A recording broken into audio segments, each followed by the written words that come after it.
They have taken untold millions that they never toiled to earn, yet without our brains and muscle, not a single wheel can turn. We can break their haughty power, gain our freedom when we learn that the union makes us strong. Solidarity forever, solidarity forever, solidarity forever, for the union makes us strong.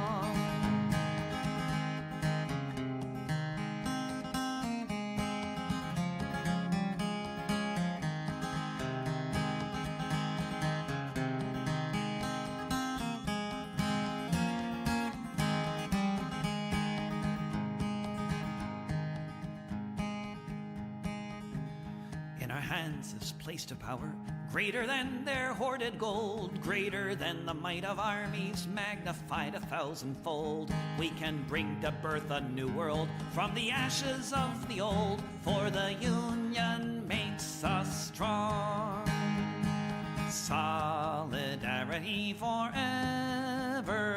solidarity forever, solidarity forever, for the union makes us strong.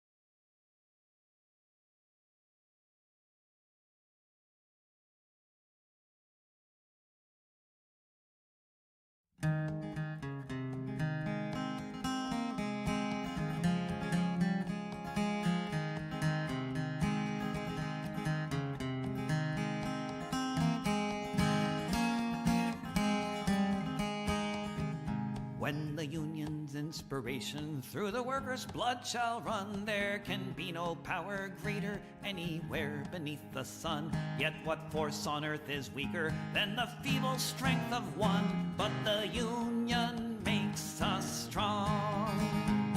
Solidarity forever, solidarity forever, solidarity forever, for the union makes us strong.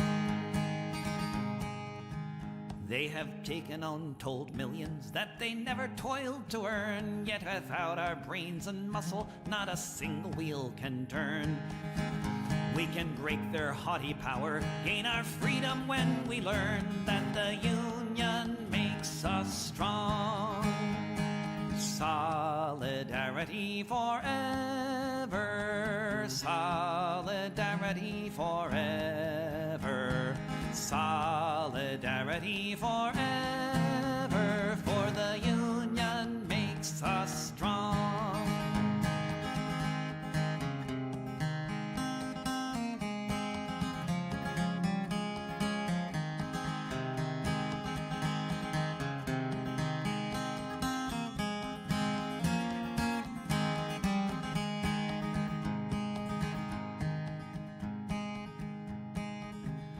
In our hands is placed a power greater than their hoarded gold, greater than the might of armies, magnified 1,000-fold. We can bring to birth a new world from the ashes of the old, for the union makes us strong. Solidarity forever, solidarity forever, solidarity forever, for the union makes us strong.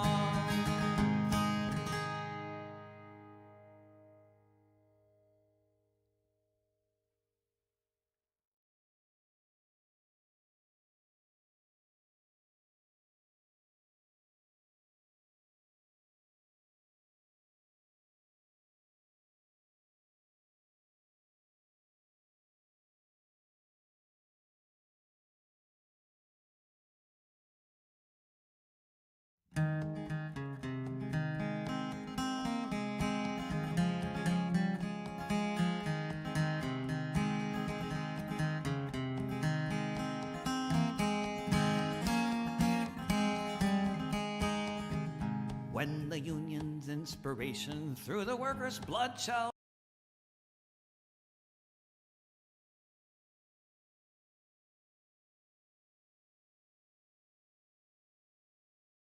Hi, y'all. Thank you for joining.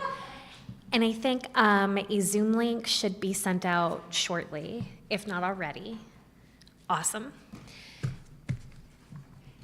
And then just for record keeping, Dinah is out today, as well as David Casey and Sarah.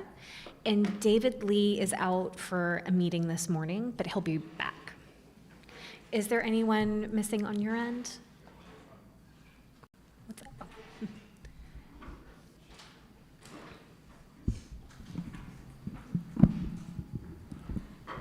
So Stephanie is out, and I think that's it this week. Okay, Yes. perfect. And then I didn't check in with you all, but do you all have items to pass today? Or rather this morning? Yes, we have a union rights package. Perfect. Do you have a preference of who goes first? Okay. I'm pretty much set up, so we'll go first. And then we were hoping that we could have a sidebar afterwards all together, just not broadcast about scheduling in August. Okay. Okay.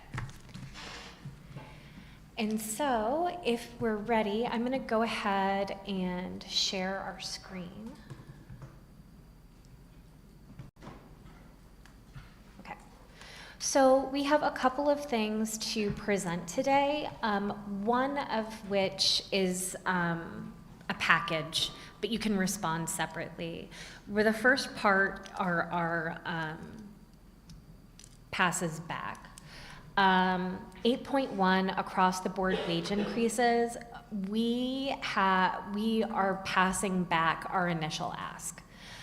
We feel like the response from OHSU is just not close to where we are, so we are passing back with no changes. What's that? Oh, yes, and then we have a couple of people who would like to speak. Jesse? So looking at this, in the past when we've been far apart, in 2019 it was like about OHSU's offer was about 20% of what we'd asked for, a little over 20%. This time it's less than 10. We have to we need you to move more. I feel like our message has been clear that our goal is to lift the bottom up, all of our lowest paid workers up.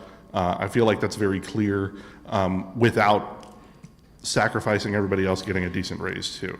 So we're open to creative solutions, but 10% of what we ask for is not something that we can entertain. Additionally, when you pass this back to us, you mentioned that we have a market-based wage committee that looks at the market and is keeping our wages at market. When we're looking at our lowest workers, the market is leaving people living out of their cars. The market is leaving people having to go to food banks, food pantries, get food stamps to be able to eat. The market is having people having to leave their children at home without appropriate care. The market is leaving people who are working full-time in abject poverty, and OHSU is doing that as well. And that's not okay with us. The market is not serving people at the lowest end of our wages. In addition, OHSU has been amassing wealth over these last the contract before that, and it's on the backs of our lowest paid workers. The wealth is extreme to the point where you wanted to buy a new hospital. It is not appropriate to build wealth off the back of people who cannot afford to eat. So the market-based wage committee is not an appropriate response for leaving people without making a living wage. Additionally, we had talked about support structures we rely on support structures that are crumbling. Food stamps are going away. Food banks my partner volunteers at a food bank every week. They have less food every week than they used to. Fewer people showing up less resources. The safety net that we rely on to be able to pay people so little is going away, and we don't have control of that at this table, but we can fight for our lowest paid workers. Yes. And just one last thing, the employer used to have a food bank that our members could access, and at some point, the employer decided that, nope, not for you guys, but we'll still keep it for students, and we do have people that are still struggling, and that was a huge benefit for our folks. It felt to many of us that it was more of a, we want to make sure OHSU looks like they pay their people well, as opposed to just being that support system for folks who need it. Many people are literally one car, accident, new tires, breakdown away from being, what's the word? Food insecure. Thank you.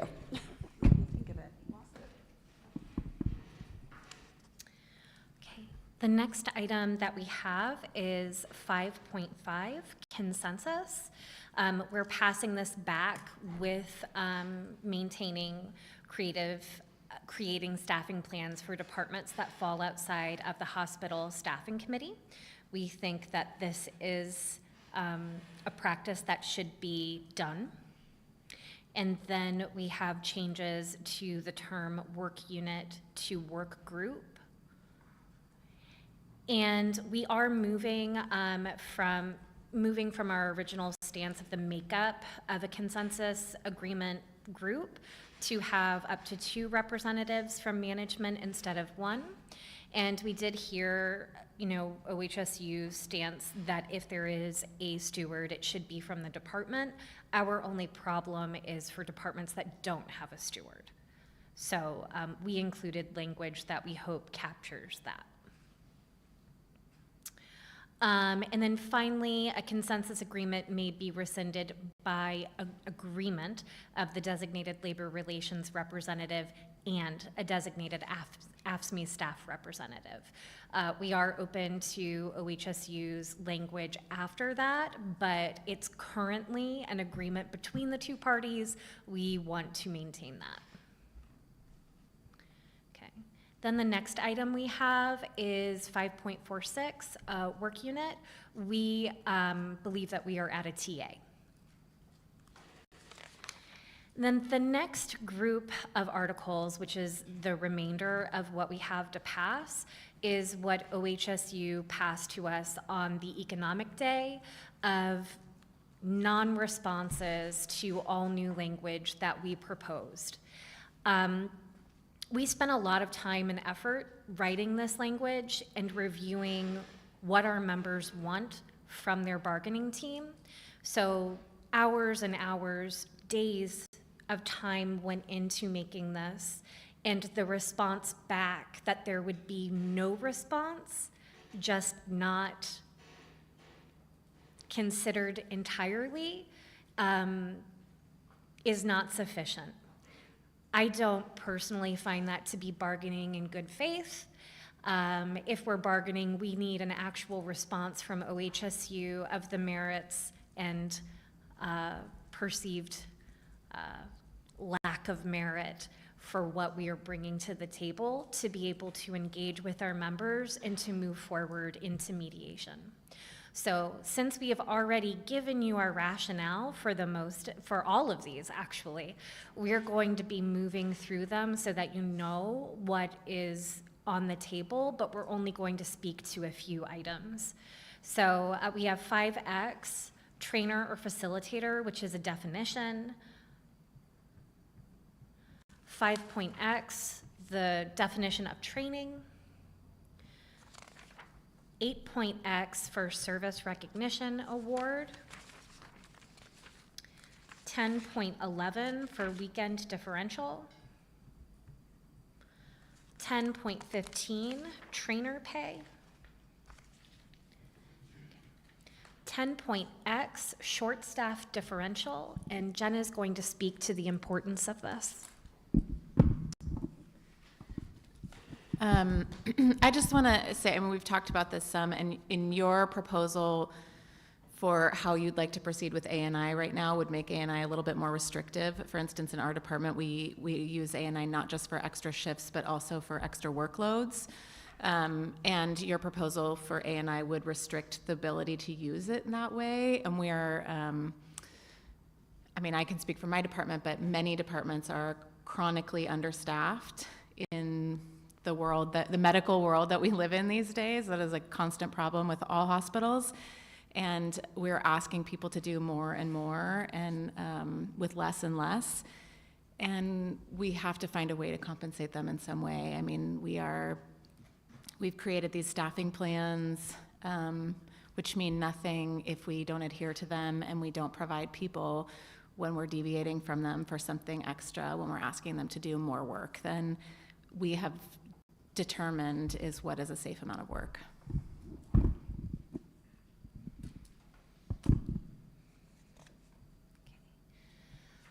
The next item that we have is 11.1 for recognized holidays. Then we have 11.2 through 11.3.2.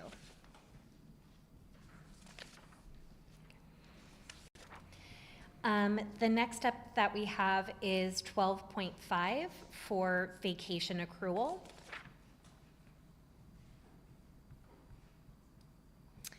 And then 13.1 and 13.3.2, accrual of sick leave and immediate family and household members. We have a packet, we have three packets that Kate will give you. They're printouts from the new guidelines for occupational health and safety, specifically about when an employee can report to work and complete their work at OHSU. We believe that that in itself is all the validation that is needed to increase the accrual of sick leave. So Kate's passing that down.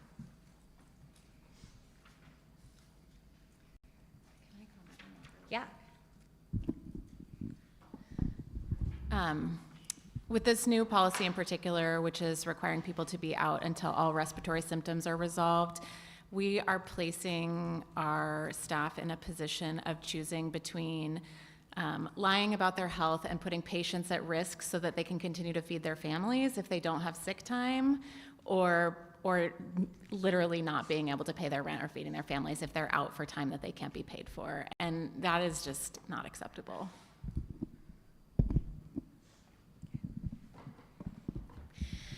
Then we have 15.2, insurance contributions. Specifically, I'd like to speak to the sections that we wrote, C and D, for calculations of how much a relief employee would have to work to qualify for insurance contributions. This is an issue that's come up in the last year that we think is actually a great help to both the employer and the employee, but this was passed to us without any response at all, and I'm really unsure why, because we've worked with labor relations about this issue, and I have a feeling that it is regarding the remote and hybrid employees having a national plan, as well as the contribution amounts.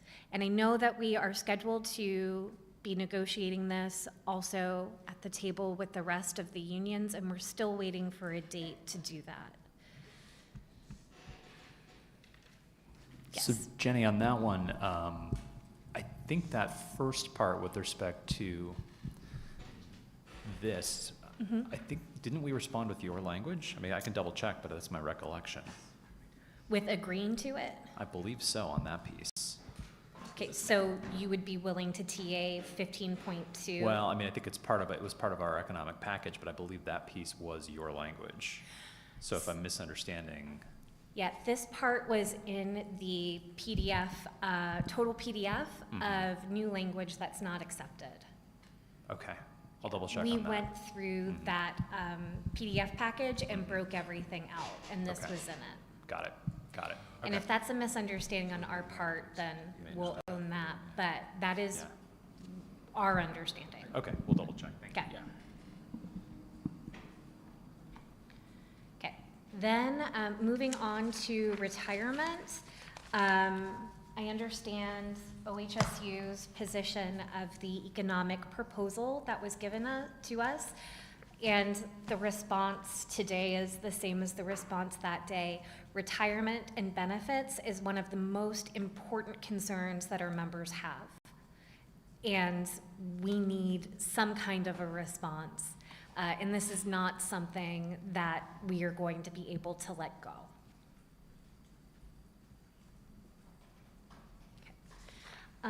Next is MOUX for Certification and Licensure Renewal Program. And then MOUXX, Community Outbreak Leave Bank, and I'll let Jesse speak to this. So this ties back to what Jen was talking about sick time too, where our patients are getting sicker. Structures are falling apart. As of 6 days ago, we have the highest measles cases in 33 years. The next COVID is around the corner, right? It's just a matter of when. And we need creative solutions for people to be able to follow policies around these outbreaks. If you can't give us sick time, this was meant as an option to, well, can you give us this instead? Well-being leave was a creative solution to not being able to give sick time last time. We want that same thinking again. Ideally, just give us more sick time, right? If you come back to us with, here's sick time, forget about that, we'll talk about that. But to say no to both, to say no to any additional time off, is just not going to work for us. And I believe Becca had something to add as well. I wanted to expound on Jesse's reference, there's something whistling, sorry, to measles. With that outbreak, and if people don't have the time or the ability to take some kind of leave for, say, any kind of pandemic, it would wipe out our entire population of non-human primates at the West Campus. That would just devastate millions of dollars invested in them, devastate jobs, devastate the advancement and just general medical knowledge and treatments, and not to mention like the psychological impact, because they're very much beloved at our work site. And that's one of the big fears that we reference every year in training, is measles specifically.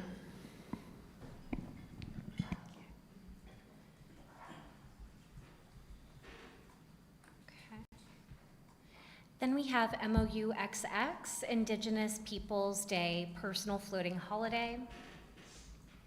MOUX for short staff differential, and that goes along with the contract language on short staff differential. MOUXX support for the labor management committees, and I'm going to let Kate speak to this. Yeah, I'm not going to spend a whole lot of time on this, but we did spend a little bit of time last week talking about LMCs, and this language was written specifically to fix that. So it would be really helpful if there was a little bit more time maybe spent on this. It is very confusing that it was one of the things that the employer basically was just like, no, thank you.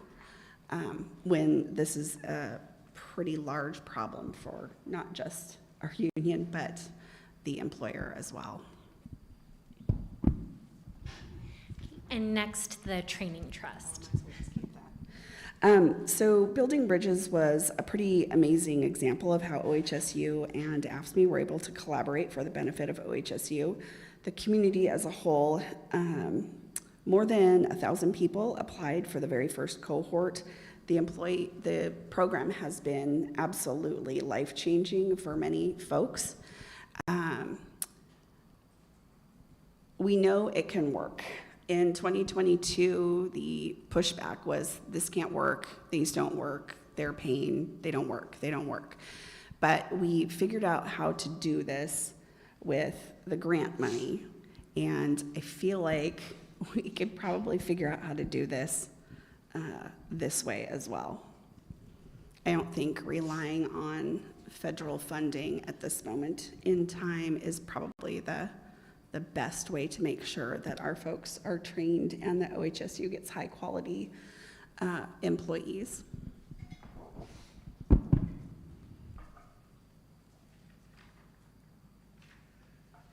And then we have MOUX for trauma-intensive healthcare roles. And finally, MOUX Service Recognition Award, which goes along with the contract language that was proposed earlier. And that is it for our morning packet.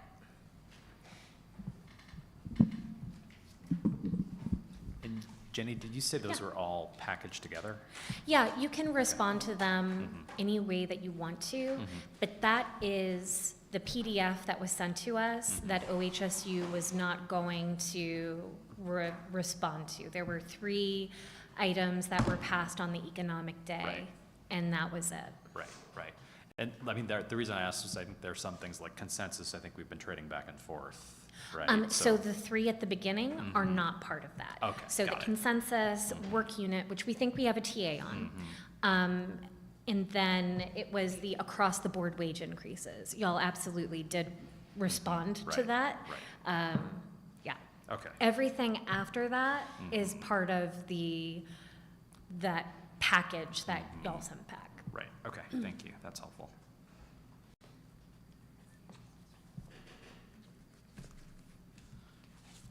Okay, let me bring up ours.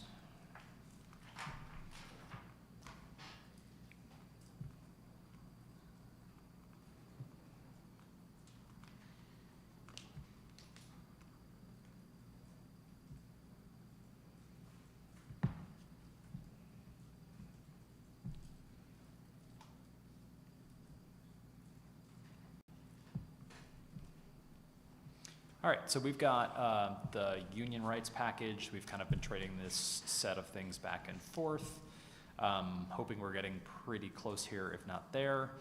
On section 2.2, the proposal here was to basically bring in designated representatives to these. We talked about this before, you know, under the Oregon statute around these issues that came out in the wake of Janus.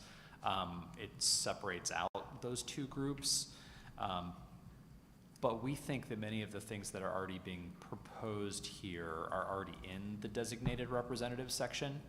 And so we went through, kind of did a side-by-side and are calling out the specific lines in those sections that we think already sort of address these issues. There's no lines on In the non draft version, didn't have those, so we lost those. Okay. They were on our version. I will double check. Thank you, Kate. Yes. So our concern, and the reason we did this was specifically about one thing, and I don't think that's addressed in here, but let me know if I'm wrong, which is that on an employee's work time, staff can come and meet with them about a potential IM or grievance. But if their representative for that same IM or grievance is not an AFSCME staff member, but is a union steward, another employee, then they can't meet during their paid time. That is the one that we want to address. The majority of our reps for these are going to be union stewards. They are not going to be AFSCME staff. So our employees need to be able to meet with the person that's representing them. That is our concern. So how it's addressed, with what language it's addressed with, is not super important to us, but the fact that it is not AFSCME staff that is representing most of these people. It is union stewards, and we need them to be able to meet with their union steward. Got it. So for paid time, not for the stewards, but for the people they're meeting with. Yeah, and I would say that, very well may be delineated in the law, but our members are reading this contract. And that's where it needs to be indicated that they can do that. Okay, I think we understand. That's not included in our proposal, but I think we understand that's the issue. Wonderful.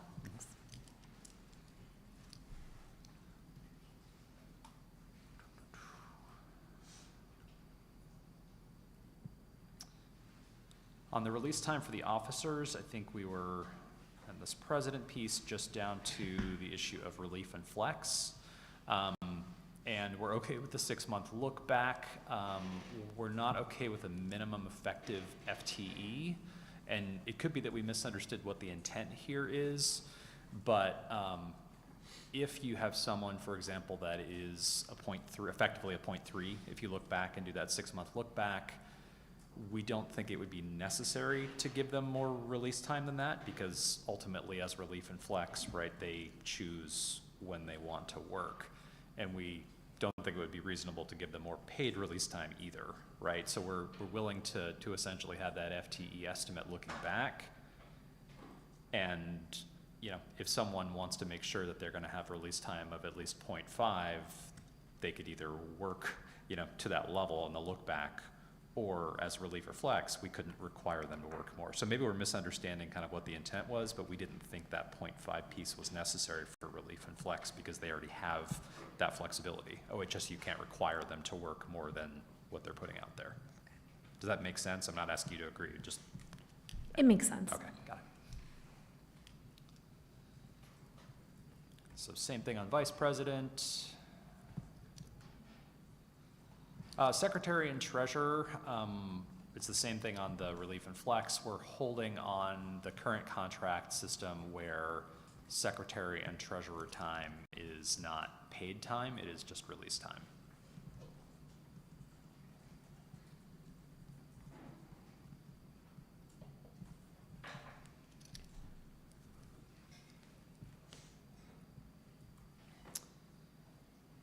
So a lot of these sections where we don't have changes. Paid release hours, so I just wanted to call this one out. You had come back to us that we're in agreement as part of these packages on the pooled hours, as long as that was exclusive of officer release time. We're willing to agree to that. And then as we were going through this, we just caught a typo that was here. It said an hour, 45 minutes, but when you do the math, it's 45 minutes.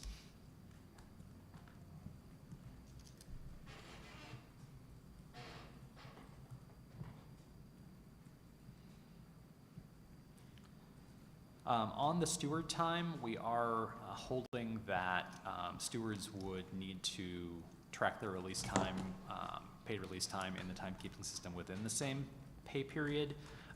Really, this is because we have obligations to pay people a certain amount of time after they do the work, and so we need to ensure that stewards are putting in that time so we can pay them accurately within that same time frame. We did hear what you said, that your concern here was about someone getting disciplined for this sort of issue, and so we added this line at the end.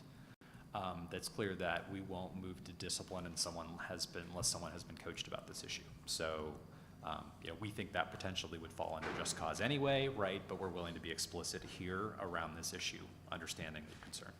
Okay, thank you.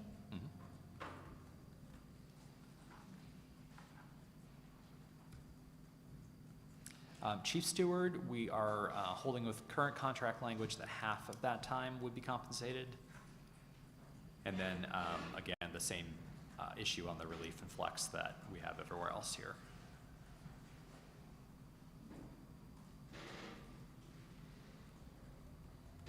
New employee orientation, 2.7.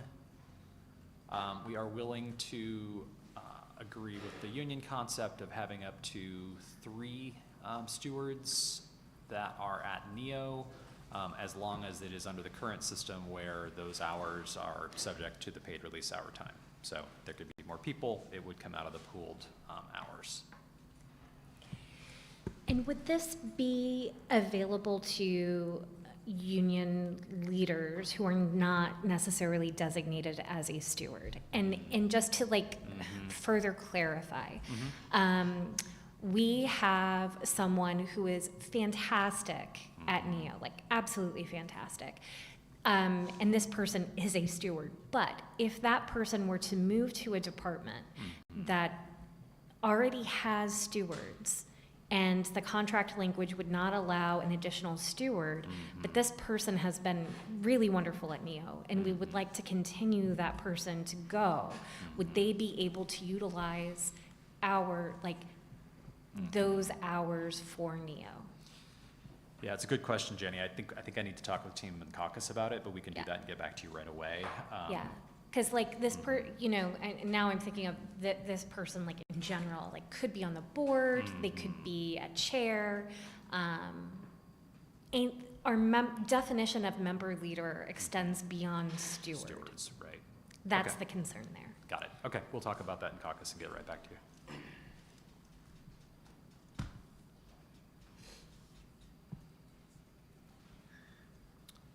Bargaining unit data, so really trying to meet your interest here. We understand why you want info about travel or an agency.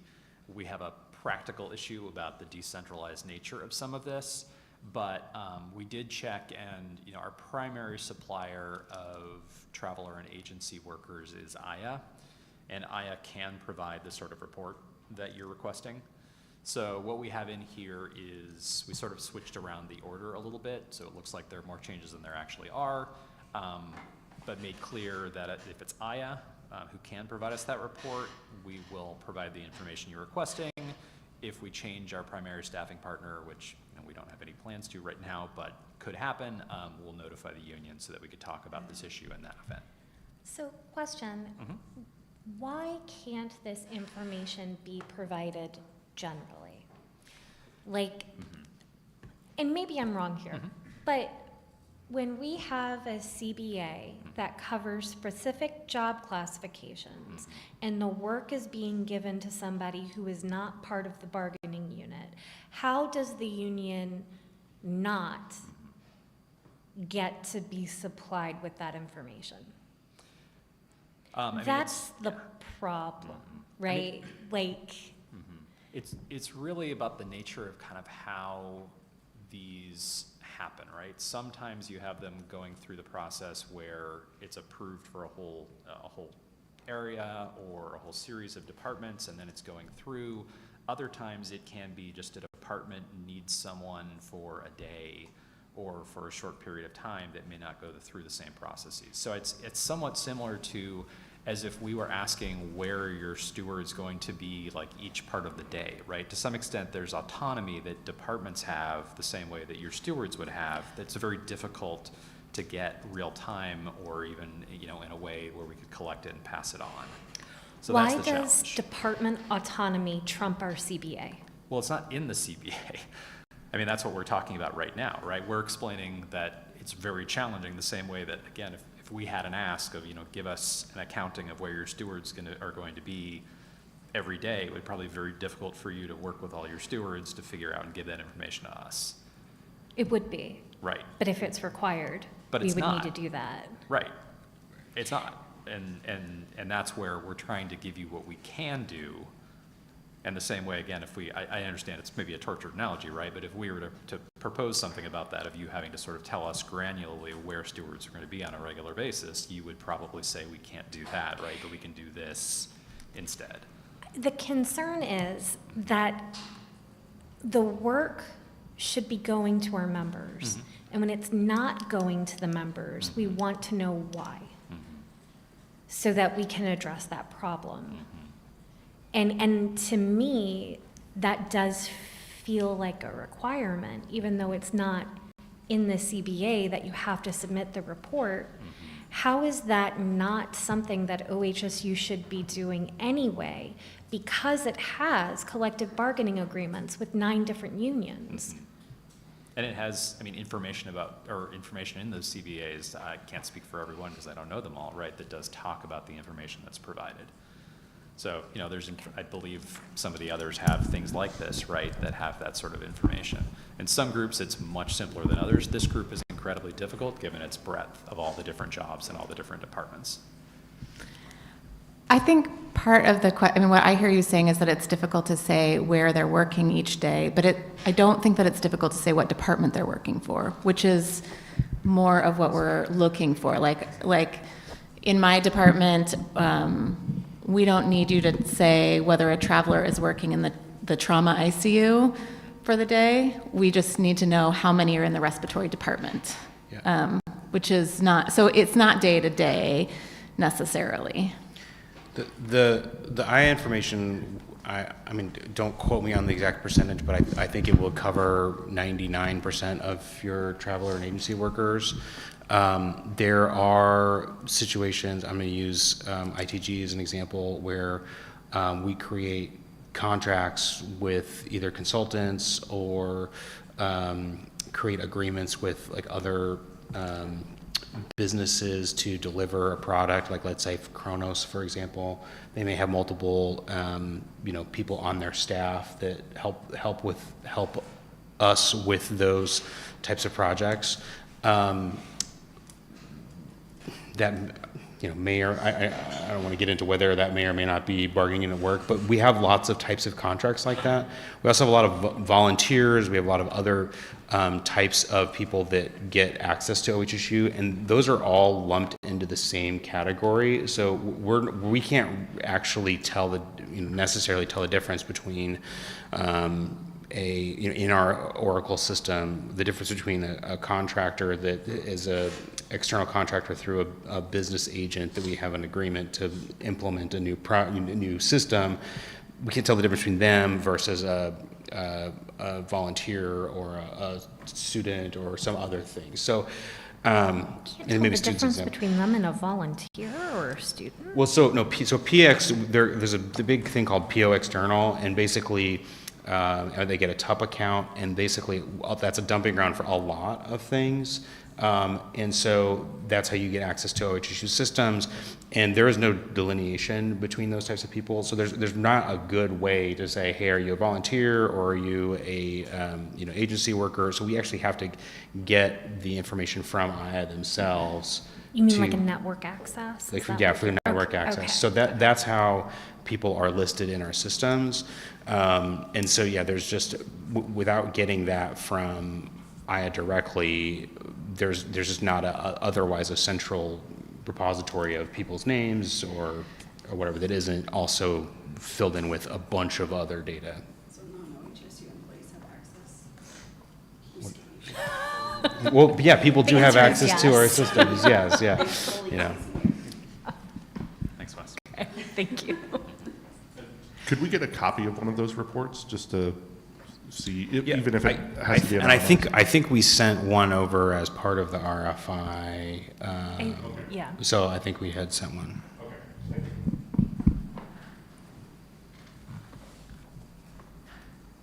But again, just to reiterate, it would cover 99% of our type of plug-and-play type of roles. We're talking about anything in the hospital likely. The only areas I think where we might be contracting outside of IA would likely be with ITG, and those are for special projects. So. Okay.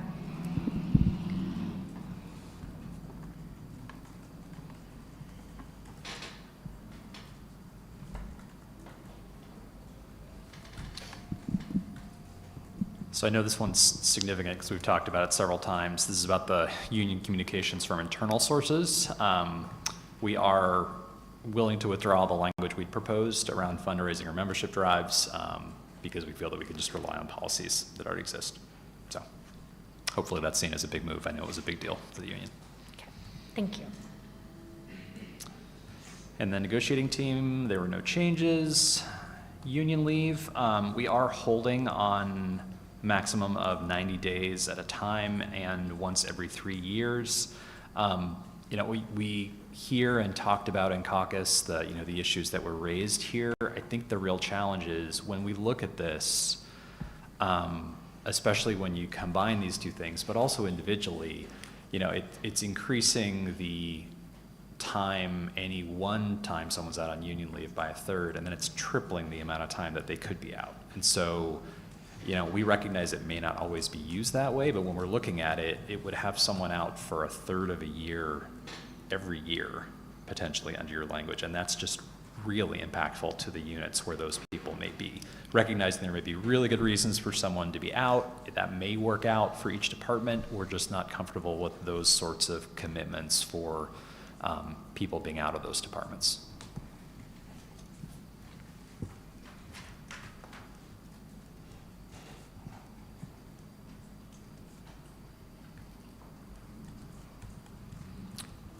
Additional officer, so another move here, we're not willing to have a reopener on that section, but we are willing to meet to discuss if there is a constitutional change. And we've talked a little bit about this before. I think a challenge that we have around this is, you know, even with a reopener, we are digging into all of this again. And this is something really that the union controls entirely as to whether it decides to change its constitution and have new officers. So there's just too much uncertainty from our end as to what this would look like. You know, I understand the union's not in a position to make that call right now, right? But we would normally see this as something where if you did have a new president, we'd be talking about it, these normal bargaining sessions. Because, you know, as we talked about, and one of the reasons this is a package is sort of we have limited funds and need to figure out how do we prioritize and put things in different areas. So we're trying to kind of meet you in the middle by noting that we'll discuss it without having a full reopener.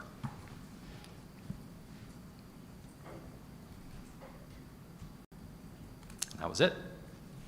Any other questions for now? Not right now. Okay. So we'll talk in caucus about the question you had specifically on the non-stewards and let you know right away. I think we likely will have more this afternoon. I don't want to commit to what that is yet. Do you anticipate having more as well? Yes. Okay, Yeah. great. And then we would like to have a sidebar. Sure. So if you can let us know, Sean, when the live stream stops,